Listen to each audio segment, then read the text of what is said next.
स्थितः तमेव चार्चयन् नित्यं भक्त्या पूर्वमव्ययम् ध्यायन्तु वर्णमस्यांश्च यजमानस्तमेव च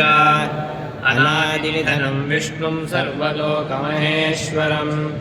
लोकाध्यक्षं स्तुवन् नित्यं सर्वदुःखादिगो भवेत् ब्रह्मण्यं सर्वधर्मज्ञो लोकानां कीर्तिवर्धनम्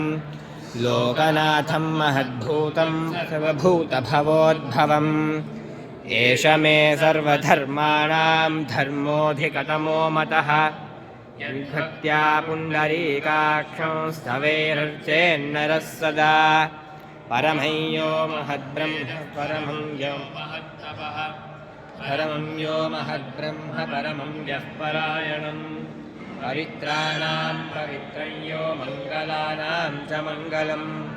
दैवतं देवतानां च भूतानां यो व्ययः पिता यतः सर्वाणि भूतानि भवन्त्यादियुगागमे यस्मिंश्च प्रलयं यान्ति पुनरेव युगक्षये तस्य लोकप्रधानस्य जगन्नाथस्य भूपतेः विष्णोर्नाम सहस्रं मे शृणु पापभयापहम् यानि नामानि गौणानि विख्यातानि महात्मनः ऋषिभिः परिगीतानि तानि वक्ष्यामि भूतये नाम्नां सहस्रस्य वेदव्यासो महामुनिः छन्दोनुशानविदाशनः उद्भवः क्षोभणो देवः श्रीगर्भः परमेश्वरः करणं कारणं कर्ता विकर्ता गहनो गुहः व्यवसायो व्यवस्थानः संस्थानस्थानदो ध्रुवः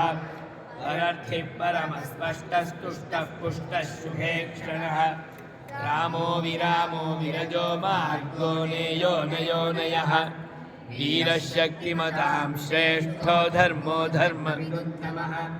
वैकुण्ठः पुरुषः प्राणः प्राणदः प्रणवः पृथुः हिरण्यगर्भः शत्रुघ्नो व्याप्तो वायुरथोक्षजः